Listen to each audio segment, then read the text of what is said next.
Pemirsa, status pembatasan sosial berskala besar sudah berlaku di wilayah DKI Jakarta hari ini. Lalu apa yang akan terjadi dengan roda ekonomi di Jakarta? Lalu bagaimana pula nasib para pekerja yang kemudian akan terdampak dari kebijakan PSBB tersebut?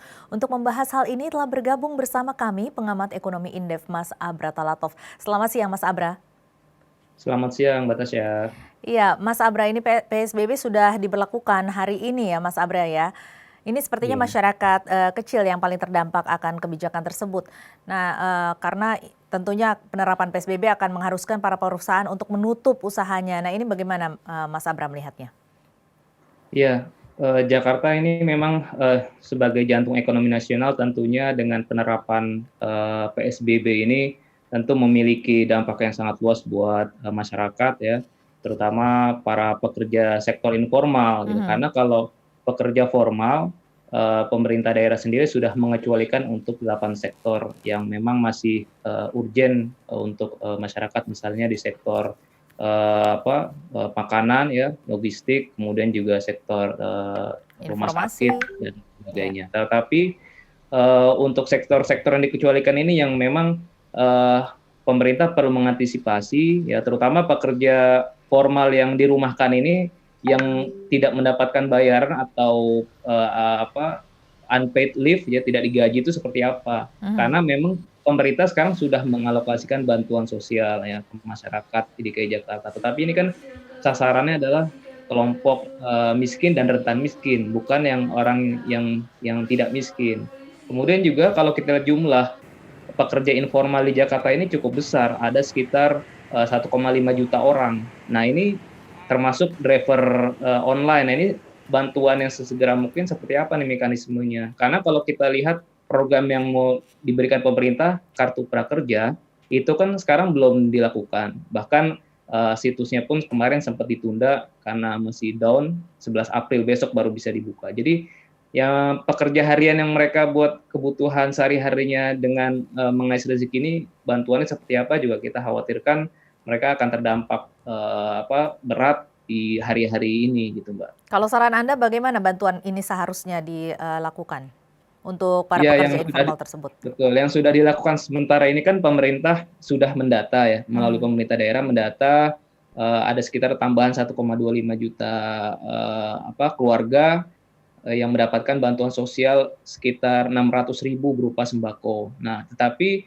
ini saya yakin belum mencakup seluruh pekerja informal di Jakarta. Nah, sarannya adalah bagi pengendara online ini, mereka diberdayakan ya, tentunya melalui perusahaannya itu untuk mengirimkan bantuan-bantuan sosial ini ke masyarakat. Jadi mereka masih bisa mendapatkan, penghasilan dari jasa mengantarkan, barang-barang bantuan sosial tadi, itu yang pertama. Yang kedua, saya pikir pemerintah perlu segera juga melakukan, kerjasama dengan perusahaan aplikasi transportasi online ini untuk mendata para mitra drivernya sehingga mereka bisa mendapatkan langsung bantuan berupa cash transfer. Jadi nggak perlu lagi untuk mengikuti kartu prakerja, karena kalau mengikuti program kartu prakerja itu nanti selain jumlahnya juga yang minim hanya 650.000 per bulan, mereka diharuskan ikut pelatihan yang kondisinya sekarang mereka sepertinya akan sulit mengikuti pelatihan online karena kan perlu mengeluarkan biaya lagi untuk membeli pulsa atau kuota.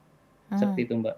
Ini kan, tentunya akan membutuhkan waktu lagi ya Mas Abra ya untuk, mendata kemudian juga melakukan apa namanya, penyaluran dari bantuan-bantuan tersebut sementara PSBB ini berlangsung selama 14 hari. Nah, ini bagaimana menyiasati hal tersebut agar bantuannya bisa langsung, diberikan kepada para pekerja informal tersebut?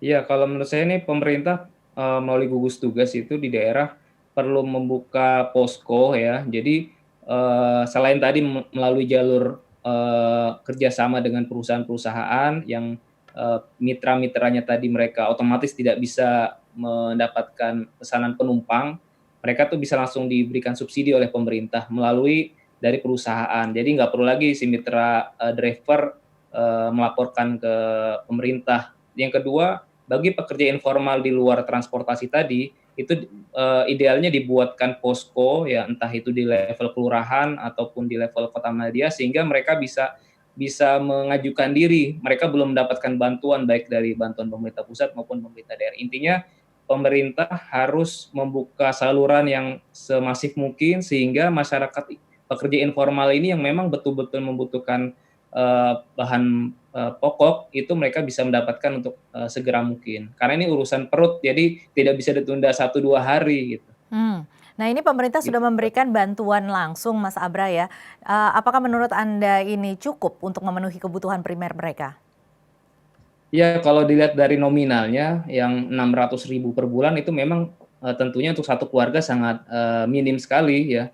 Jadi memang, yang sekarang dilakukan adalah memberikan bantuan per minggu ya berupa beras, minyak goreng dan lain sebagainya. Sembako Tetapi begitu ya? saya pikir karena jumlah itu sangat minim, pemerintah perlu juga mendorong partisipasi dari masyarakat, dari lembaga swadaya masyarakat juga untuk mengisi gap tadi. Tetapi pemerintah bisa melakukan koordinasi, memfasilitasi dari masyarakat kira-kira, bantuan yang diberikan untuk masyarakat yang, tepat itu di mana saja, titik-titiknya. Jadi jangan membiarkan juga masyarakat memberikan bantuan secara sporadis sehingga nanti khawatir terjadi overlap, ada yang mendapatkan bantuan lebih, ada justru yang tidak, mendapatkan bantuan. Jadi pemerintah dalam hal ini bisa memfasilitasi juga, menjadi jembatan ke masyarakat.